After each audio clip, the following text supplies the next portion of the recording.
Hello everyone, welcome back to my channel. To আজিৰ বিষয়টো হল আমাৰ যি সকল ছাত্ৰ ছাত্ৰী 2025 চনত আইটিআইত এডমিশন লব বিচাৰিছিলে তো তেওঁলোকৰ বিষয় হয় তোমালোকে সকলোৱে গম পোৱা যে 22 মেৰ পৰা লৈকিনে 10 জুন লৈকে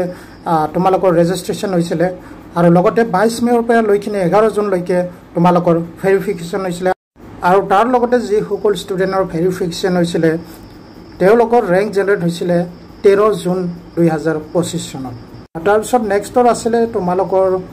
ফিলিং চইচ তো যি সকল ছাত্ৰ ছাত্ৰী ভেৰিফিকেশন কৰিলে ৰেংক জেনাৰেট হৈছে তো তেওঁলোকে নিশ্চয় ফিল চইচ কৰিব পাৰিব আৰু যি সকল ভেৰিফিকেশন হোৱা নাই তো তেওঁলোকে ফিলিং এণ্ড চইচ কৰিব নোৱাৰা তো কি ধৰণৰ ফিলিং এণ্ড চইচ কৰিব লাগে তো হেইটোৰ বিষয়ে মই অলৰেডি ভিডিও এটা দিছো মই এটা নেক্সট স্টেপটো হল তোমালোকৰ 19 তাৰিখে 19 জুন 2025 ত তোমালোকৰ allotment of seat for first counseling to তোমালোকৰ seat allotment হ'ব first counseling যে সকলৰ ছাত্ৰ ছাত্ৰী বেলাকৰ নাম আহিব তো তেওঁলোকে 20 ৰ পৰা লৈখিনি 23 তাৰিখ জুনৰ ভিতৰত তেওঁলোকে এডমিশন কৰিব পাৰিব আৰু এটা কথা ছাত্ৰ ছাত্ৰী সকলে মনত ৰাখিব তো তোমালোকৰ ফাৰ্স্ট কাউন্সেলিংৰ